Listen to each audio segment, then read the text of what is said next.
सगळ्यात जवळचा आणि जिव्हाळ्याचा शब्द म्हणजे बाबा. आणि त्यांच्याबद्दल सांगायचं म्हणजे जर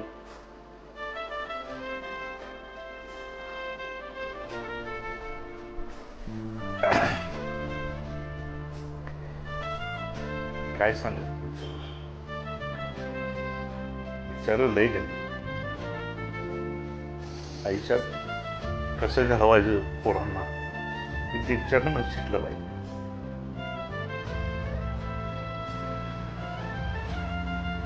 आम्ही आमच्या वडिलांना येसू पाहू शकतो लवकर गेलो येसू हे माझं वैभव हे बघू शकले ही खंत फार मोठी. माझ्या वडिलांच्या बद्दल तुम्ही प्रश्न विचारला.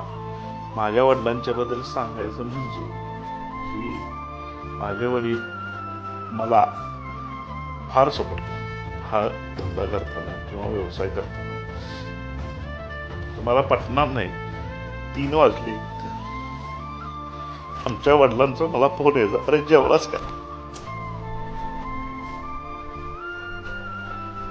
दुसरी गोष्ट म्हणजे त्यांच्या इच्छा पण होत्या अशा नाही की त्यांच्या स्वतःसाठी बाबा एक दुकान कर शाहूपुरी आपले दुकान राहील. त्यांची इच्छा मी ती पूर्ण केली. त्यानंतर ती म्हणते की बाबा गावाकडे एक शेत घेतलं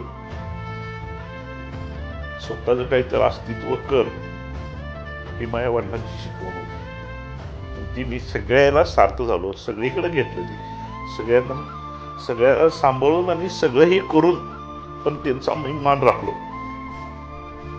आत्ता या वयात वडील माझे असायला पाहिजे अशी माझी फार इच्छा होती. कारण का हे वैभव बघायला ती पाहिजे होती. हे वैभव बघायला ती आता नाही.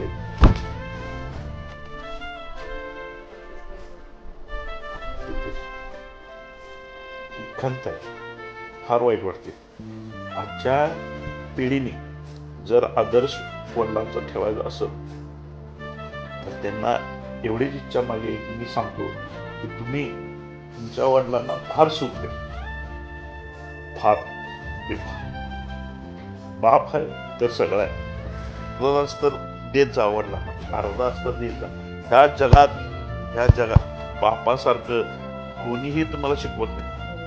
प्रत्येक मुलानं व मुलीनं अर्धा तास कमी वडिलांपाशी काढला पाहिजे. त्याला या जगाचं ज्ञान वडीलच देऊ शकतो बाकी कोणी देऊ शकत नाही.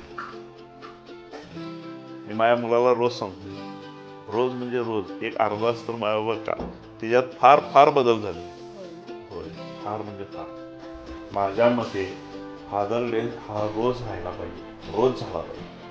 कारण की बापासारखा आदर्श कोण नाही किंवा बाप हा लोकांना जर समजला म्हणजे आजच्या ज्या पिढीला जर समजला तर लय फार महत्त्वाची गोष्ट. कारण की आज बघताय तुम्ही आज मोबाईलमुळं किंवा इतर गोष्टीमुळं फार फार मुलं वायात निघालेले आहेत. माझ्या लेखी फादर डे म्हणजे हा रोजच केला पाहिजे. कारण की वडील हे माझे फार आदर्श होते. वडिलांसारखं माझ्या कोणी नाही असं मला वाटतं. त्यामुळे रोज डेली फादर डे झाला पाहिजे. तर आज आपण सरांशी बातचीत केली आणि फादर्स डे विषयी त्यांचं नेमकं मत काय आहे हे पाहिलं आणि त्यांच्या वडिलांच्या विषयीच्या भावना पण आपण जाणून घेतल्या. आणि खरंच आहे मुलांनी दिवसातून एकदा तरी वडिलांना मिठी मारावी प्रेमानं मिठी मारावी त्यांच्या जवळ बसावं तरच तो आपला फादर्स डे असणार आहे. तर थँक्यू सर.